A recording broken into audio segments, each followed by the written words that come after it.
Good day everyone, so I want to talk today about Genshin Impact, Honkai Star Rail and Honkai Impact III because the banner situation in all of these games is incredibly crazy, and yet what's so disingenuous about all of this is that Hoyo seemingly gives you lots of freebies and goodies, but they're always gonna claw it back. And this is actually one of my biggest early criticisms last year already against Honkai Star Rail.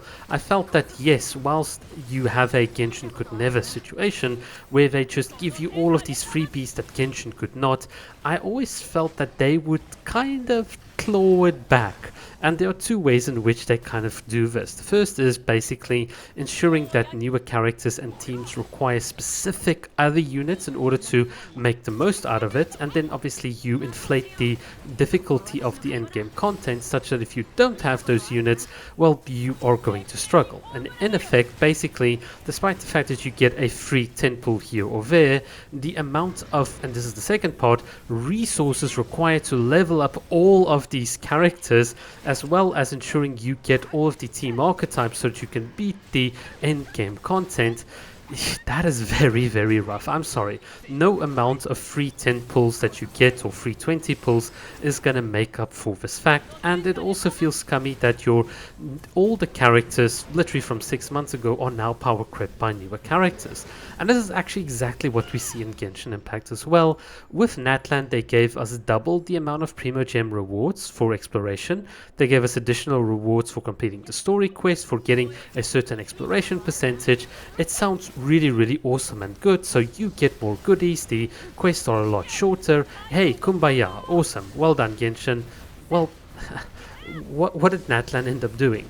They released characters that really power crept kind of a lot of the older units by necessity. They upped the HP difficulty and the types of enemies in the Spiral Abyss and the endgame content, and this is all just another way to claw back the generosity. You see, I think Hoyo has a very set amount of progress that they want players to have, and then you need to spend on their accounts, and there are a couple of ways of achieving this, and it's exactly like I mentioned previously. You can power creep units, you can do all sorts of things, and then what you do in the mind of the community is you kind of fleece them by saying, hey, here are all these rewards, and it just feels so bad. And another good example of this is Honkai Impact III with their 8.1 patch, which promises so many new goodies with Kiana and all of these things, and it's just like, yeah, we're doing this again. Give the community lots of supposed freebies, and what do? Well, ever since part 2, you kind of released just limited banner units, so it's impossible for F2P players to keep up. You've made the requirements for gearing so much more difficult and shifted a lot of power into the weapons. And not only that, the entire old way of doing it, which was limited character, then the next patch you had a 4-star that was grindable, that you could earn effectively like tokens for, that you could then redeem from the shop. It was a much better system. That old system is gone because Hoyo just wants more and more money. And hey, do you still love your old characters like Alicia? No worries.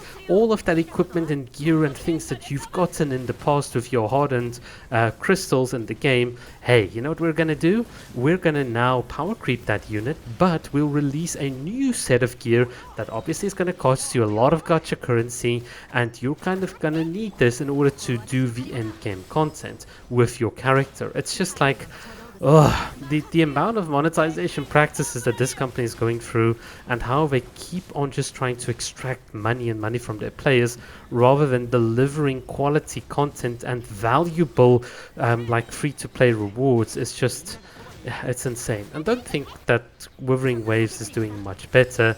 Yes, they've got better gacha rates. Yes, they don't have a 75 or 50-50 on the weapon banner or whatever, but the problem is they've made their limited character banners use a different kind of fate, like the little glowing orb, whatever, and then the weapon banner uses like the golden weapon currency, and you can't convert between the two. And it's just like, wait a minute, that's just yeah, it's all of these games have a way to claw it back. All of them can bring back the generosity, and I really thought that Wuthering Waves could have at least done away with the 50-50. If they had done that, I would have said, you know what, hats off to Kuro, but honestly, they're just a less evil version than Hoyo. Sorry to say it, that's my opinion.